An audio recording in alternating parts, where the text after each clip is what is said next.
Hi అండి. అందరూ ఎలాగున్నారు? ఏపీలో ఎన్టీఆర్ భరోసా పథకం కింద మనకి కొత్తగా 89,788 వితంతు పెన్షన్‌లయితే మనకి మంజూరు చేయబోతున్నారండి. అయితే దీనికి సంబంధించి మనకి దరఖాస్తు ఫార్మ్ కూడా అయితే మనకి అందజేశారు.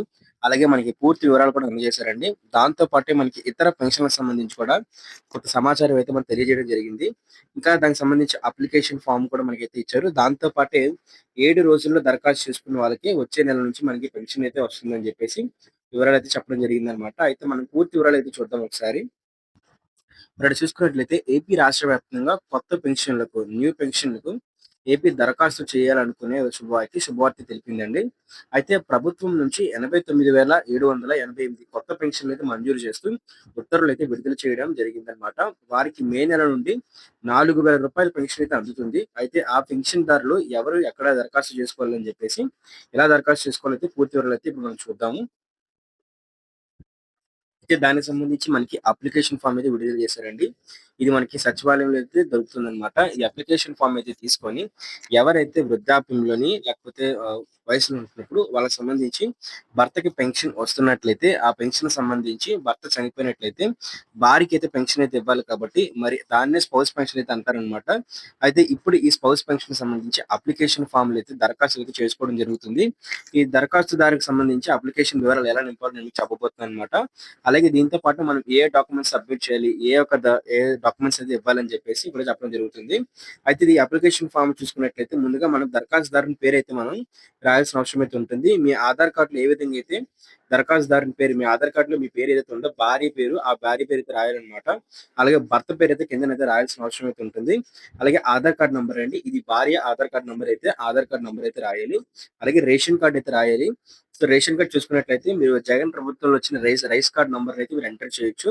అలాగే దాంతో పాటు మీ కులం అయితే రాయాలండి. అలాగే ఉపకులం కూడా రాయండి. బీసీ, డి అని చెప్పేసి చూసుకొని తర్వాత పక్కన కూడా వాడ బలిజ లేకపోతే ఏం సెట్టి బలిజ, పల్లియా, కాపు అని చెప్పేసి ఏదైతే అదైతే రాయడానికి ట్రై చేయండి. దాంతో పాటు మీ సంవత్సరం ఆదాయం అయితే రాయాలండి. మీకు ఇన్‌కమ్ సర్టిఫికేట్‌లో అయితే రాసి పెడతారనమాట. మీ సంవత్సరం ఆదాయం. మీ సంవత్సరం ఆదాయం దాన్ని బట్టి మీ రేషన్ కార్డ్‌ని బట్టి మీరైతే సంవత్సరం ఆదాయం అయితే రాయాలి.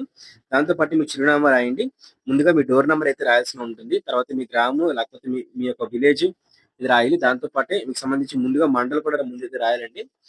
ఆ తర్వాత మీ జిల్లా అయితే రాయాలి. ఆ తర్వాత మీకు సంబంధించి ఏమైనా అడ్రెస్ ఉన్నట్లయితే ల్యాండ్ మార్క్ కూడా కొంచెం రాయండి. దాంతో పాటు మీకు సంబంధించి మరణించిన ఈ వ్యక్తి యొక్క వివరాలనమాట. అయితే మీ భర్త చనిపోయి ఉంటారు కదా! వాళ్ళకి సంబంధించి పెన్షన్‌దారుడి పేరు, మీ భర్త పేరు రాయండి. మీ భర్తకు సంబంధించి ఆధార్ కార్డ్ నంబర్ అయితే రాయండి. అలాగే పెన్షన్ ఐడీ అండి.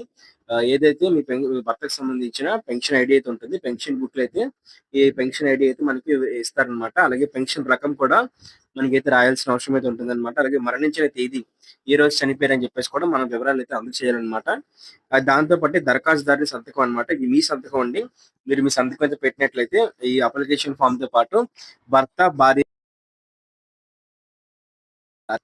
దాంతో పాటే మనకి భర్త, భార్య రేషన్ కార్డు దాంతో పాటు ఆధార్ కార్డులు, అలాగే డెత్ సర్టిఫికేట్, పెన్షన్ సంబంధించి బుక్ ఉంటుంది కదా! సో, పెన్షన్ బుక్ అవన్నీ తీసుకెళ్ళినట్లయితే మనకైతే కొత్త పెన్షన్‌కైతే అప్లై చేసి మనకైతే ఇవ్వడం జరుగుతుందన్నమాట.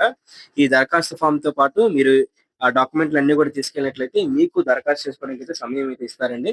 అయితే దరఖాస్తు చేసుకోవడానికైతే మనకి ఏప్రిల్ 30 వరకైతే ఇచ్చారన్నమాట. సో, మనకి ఆ తర్వాత ఏప్రిల్ చివరి తారీఖు తర్వాత మనకైతే దరఖాస్తు చేసుకోవడానికైతే అవ్వదన్నమాట.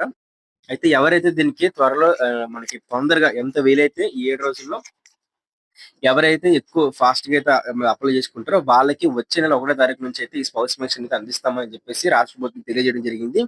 దాంతో పాటే ఈ 7 రోజులు ఎవరైతే అప్లై చేసుకోలేదో వాళ్ళకి ఒక నెల పెన్షన్ అయితే మనం వృధా అయిపోయినట్లే అన్నమాట. వాళ్ళైతే మాత్రం రూ. 4,000 పెన్షన్ ఏదైతే ఉందో ఆ 4,000 ఆ పెన్షన్‌కి సంబంధించి 4,000 అనేవి వచ్చే నెల నుంచి అయితే రావడం జరుగుతుందన్నమాట.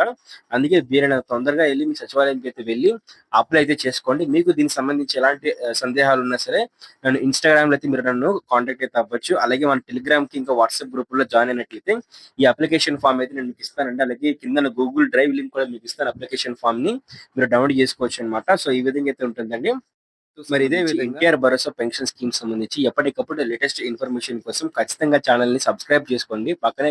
సబ్స్క్రైబ్ చేసుకొని పక్కనే కనిపిస్తున్న గంట సింబల్ మీద క్లిక్ చేసి బెల్ నోటిఫికేషన్ మాత్రం ఆల్‌లో పెట్టుకున్నట్లయితే అప్పుడు రాష్ట్ర ప్రభుత్వం నుంచి ప్రతి పథకానికి సంబంధించి ఇన్ఫర్మేషన్ అంతా కూడా మీకు మీ ఫోన్‌కి నోటిఫికేషన్ రూపంలో రావడం జరుగుతుందనమాట. సో, వెంటనే సబ్స్క్రైబ్ చేసుకోండి. సబ్స్క్రైబ్ చేసినట్లయితే నాకు మరిన్ని వీడియోస్ చేయాలని చెప్పేసి మోటివేషన్ అయితే వస్తుందనమాట. సో, సబ్స్క్రైబ్ చేసుకొని పక్కన కనిపిస్తున్న గంట సింబల్ క్లిక్ చేయండి.